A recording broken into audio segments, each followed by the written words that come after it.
Hello friends, welcome to yummy tummy. ఈరోజు మనం చేయబోయే వంట రైస్, చపాతీ, పులావ్ ఎందులోకైనా సరే చాలా కమ్మగా ఉండే రెసిపీ అండి. పావు గంటలో చేసేయచ్చు. మరి ఇంకెందుకు ఆలస్యం, లేట్ చేయకుండా ఈ రెసిపీని ఎలా తయారు చేసుకోవచ్చో చూసేద్దామా. ముందుగా ఒక బౌల్లో ఒక కప్పు పెరుగుని తీసుకుని, పెరుగు చల్లగా ఉన్నా నార్మల్ టెంపరేచర్లో ఉన్నా పర్వాలేదండి. ఇందులో 1/2 టీ స్పూన్ పసుపు, 1 టీ స్పూన్ ఉప్పు, 1 టీ స్పూన్ ధనియాల powder, 1 teaspoon red chilli powder వేసుకుని, kasuri methi 1 teaspoon optional అండి, కావాలంటే వేసుకోవచ్చు, లేదంటే స్కిప్ చేసినా పర్వాలేదు. పచ్చిమిరపకాయలు ఒక 4, కొంచెం కరివేపాకు వేసుకుని ఈ మిశ్రమాన్ని బాగా కలుపుకోవాలండి.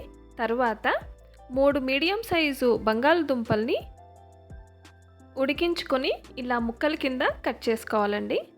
ఈ బంగాళదుంపల్ని ఈ మిశ్రమంలో యాడ్ చేసి ఒక 10 నిమిషాల పాటు దీన్ని పక్కన పెట్టుకోవాలి. ఇప్పుడు పొయ్యి మీద కడాయి పెట్టుకుని 3 స్పూన్ల నూనె, 1 టీ స్పూన్ జీరా, 1 టీ స్పూన్ ఆవాలు,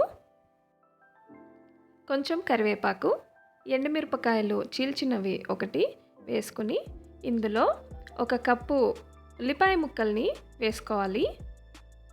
1 నిమిషం పాటు ఈ ఉల్లిపాయ ముక్కల్ని వేగించిన తర్వాత ఇందులో 1 teaspoon ginger garlic paste వేసుకుని ఒక 2 నిమిషాల పాటు లో ఫ్లేమ్లో మగ్గనివ్వాలండి.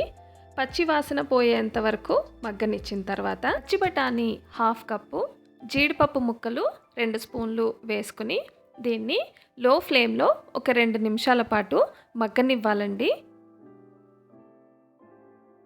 ఇప్పుడు ఇందులో మనం ముందుగా తయారు చేసి పెట్టుకున్న బంగాళదుంప ముక్కల్ని యాడ్ చేసుకుని లో ఫ్లేమ్లో ఒక 5 నిమిషాల పాటు మగ్గనివ్వాలండి.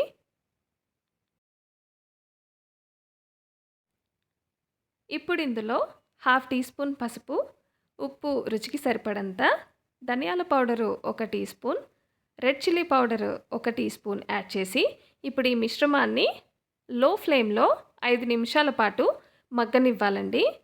పెరుగు వాసన పోయేంత వరకు దీన్ని మగ్గనిచ్చిన తర్వాత లాస్ట్లో కొత్తిమీర వేసుకుని మనం సర్వ్ చేసేసుకోవచ్చు. అంతేనండి, చాలా సింపుల్గా టేస్టీగా ఉండే రెసిపీ. రైస్లోకైనా, చపాతీలోకైనా, పులావ్లోకైనా చాలా టేస్టీగా ఉంటుంది. ఈ రెసిపీని మీరు కూడా తయారు చేసి మీకు ఎలా వచ్చిందో కమెంట్ బాక్స్లో నాకు కమెంట్ చేసి చెప్పండి. వీడియో కనుక నచ్చినట్టయితే లైక్ చేసి మీ బంధువులతో షేర్ చేయండి.